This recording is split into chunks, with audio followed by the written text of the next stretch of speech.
एक दफा का जिक्र है। एक गांव में बिट्टू नाम का लड़का अपनी बीवी के साथ रहा करता था। वो जंगल से लकड़ियां काटता और उन्हें अपने गधे पर लाद कर शहर में बेच कर आता और अच्छा मुनाफा कमाता। उसकी बीवी उन्हीं लकड़ियों से खाना भी पकाती थी। अब कुछ अच्छा चल रहा होता है कि अचानक से उसी गांव के जंगल में कुछ शिकारी परिंदों का शिकार करने आ जाते हैं। ये क्या जंगल है? यहाँ तो शिकार के लिए परिंदे ही बहुत थोड़े हैं। मालिक, मैंने इस जंगल के बारे में बहुत सुना है, तभी तो मैं आपको यहाँ पर लेकर आया हूँ। थोड़ा आगे चलो, जरूर कोई शिकार मिल जाएगा। फिर वो शिकारी शिकार करने के लिए निकल पड़ते हैं और वहाँ बिट्टू भी लकड़ियाँ काटने के लिए घर से निकल पड़ता है और लकड़ियाँ काटने लग जाता है। तो करीबी जंगल में वो शिकारी भी शिकार ढूंढने पहुँच जाते हैं तो उन्हें एक मोर नजर आता है। हाँ, क्या शिकार हाथ लगा है! अपने तो मजे हो गए, अब हम इसका शिकार करेंगे। अब मान गए हो ना मालिक मुझे? क्या नायाब मोर अपने हाथ लगा है। फिर वो शिकारी मोर पर निशाना बांधता है तो उधर बिट्टू लकड़ी काटने में मसरूफ होता है। वो गोली की आवाज सुनकर चौंक जाता है।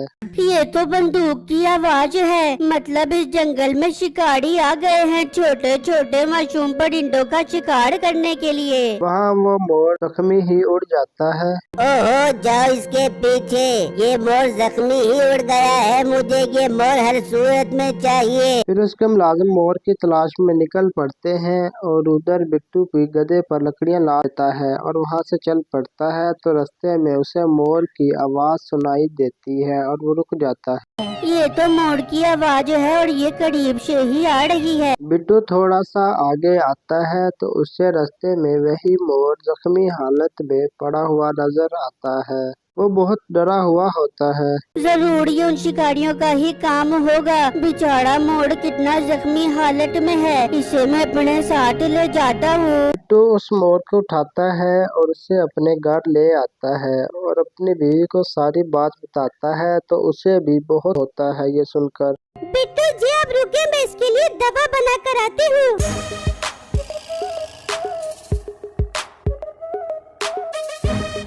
फिर वो मोर को दवाई लगाते हैं और उसे पानी पिला देते हैं और वो इस तरह ठीक हो जाता है और वो उसे पिंजरे में बांध करके वहाँ से चले जाते हैं।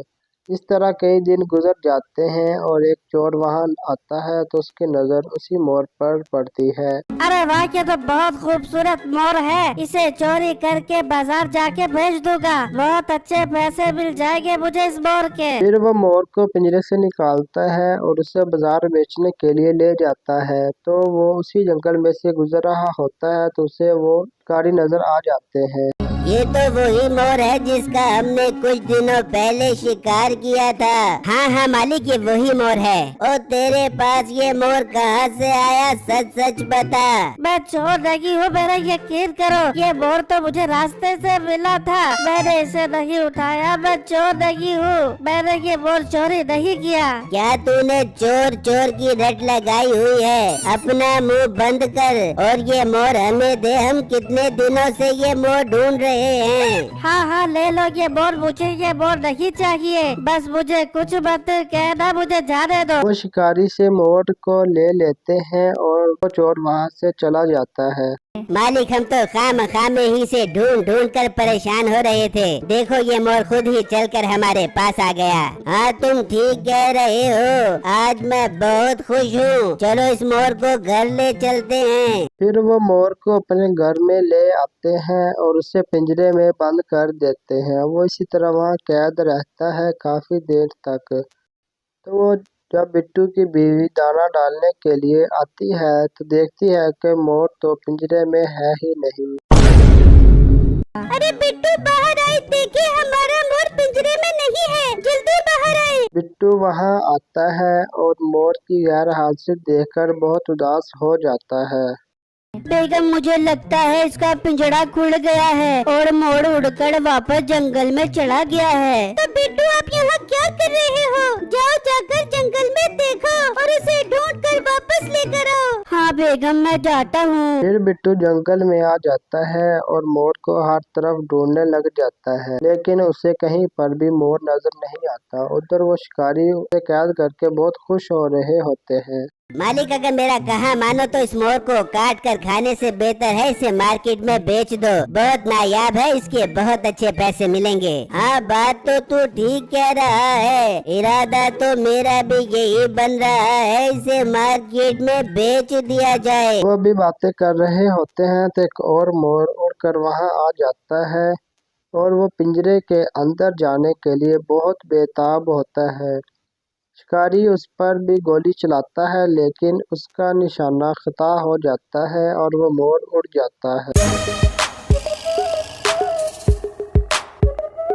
मालिक आपका निशाना कैसे खता हो गया? इतना खूबसूरत मोर था।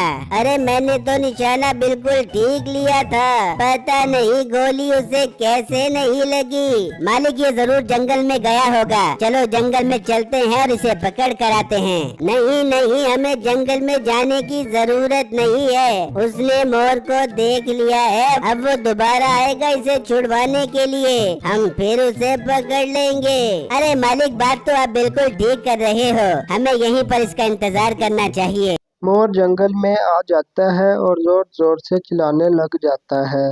मिल गया मुझे, मोर मिल गया। बिट्टू थोड़ा आगे जाता है तो उसे मोर खड़ा हुआ नजर आ जाता है। वो बिट्टू को देखकर आगे आगे चलता है और बिट्टू भी उसके पीछे पीछे। ये मोर कहाँ जा रहा है? रुक जा मोर, देख तुझे गोली लगी थी तो मैंने तेरा इलाज किया था, आजा मेरे मोर, मेरे पास आजा। फिर वो मोर उसी शिकारी के पास आ जाता है जहाँ पर दूसरा मोर भी कैद होता है। बिट्टू देखकर हैरान हो जाता है। अच्छा तो जो मोर कैद है वो असल में मेरा है, और ये मोर मुझे यहाँ तक इसलिए लेकर आया है ताकि मैं इस मोर को आजाद करवा सकूं। बिट्टू घर आ जाता है और अपनी बीवी को सारी बातें बता देता है।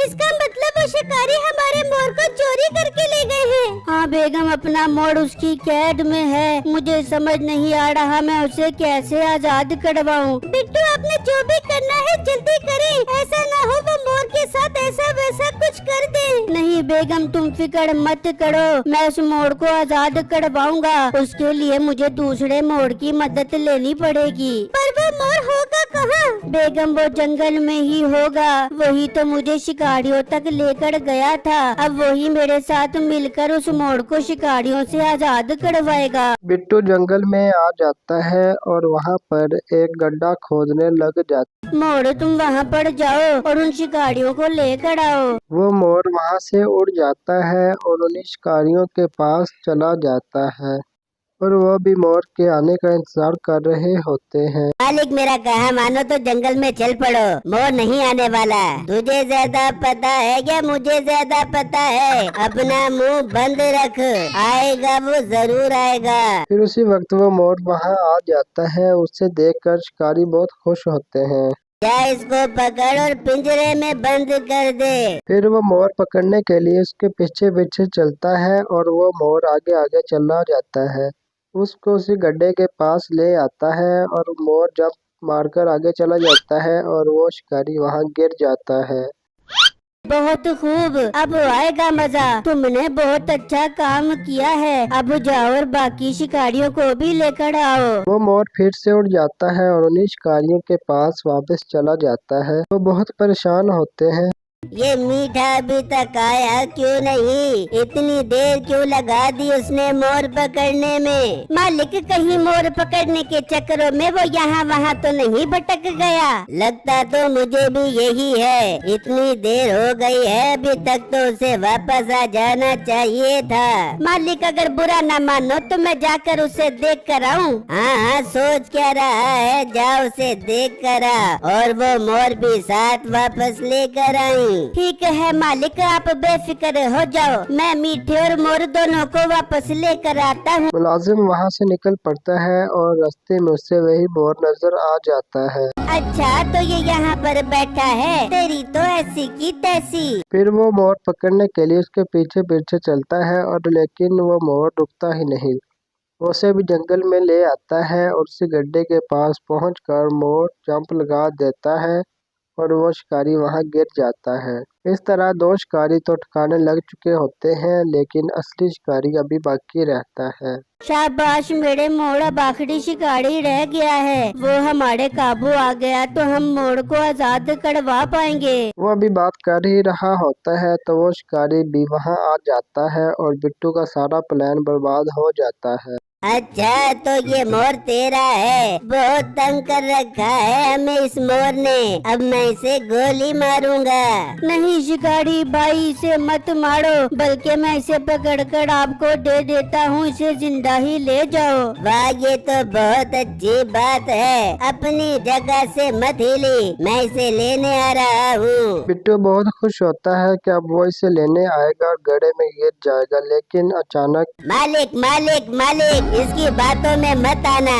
इसने हमें गड्ढे में भिगवा दिया है। इसे और मोर दोनों को गोली मार दो। तेरी ये हिम्मत, तूने मेरे साथियों के साथ ऐसा किया। अब तू मरने के लिए तैयार हो जा। वो गोली चलाने लगता है तो बिट्टू अचानक से रस्सी खींच देता है और वो उल्टा लटक जाता है। खोल मेरी रस्सी खोल, मैं तुझे नहीं छोड़ूंगा। तू अब मेरा कुछ नहीं बिगाड़ सकता। तुम जैसे शिकारियों की यही सजा है। अब तू इन दोनों के साथ इस गड्ढे में सारी जिंदगी रहेगा। नहीं मेरे प्यारे भाई, ऐसा मत कर। मैं तेरे आगे माफी मांगता हूँ, मुझे आजाद कर दे। ये बात तो तुझे मासूम परिंदों को कैद करते वक्त सोचनी चाहिए थी। मेरे भाई, मेरा यकीन कर, मैं अब कभी परिंदे कैद नहीं करूँगा। तू मुझे आजाद कर दे। अच्छा ये बात है तो मैं तुझे आजाद कर देता हूँ। फिर बिट्टू रस्सी को छोड़ देता है और वो शिकारी भी गड्ढे में गिर जाता है और वो बिट्टू दोनों मोरों को लेकर घर आ जाता है।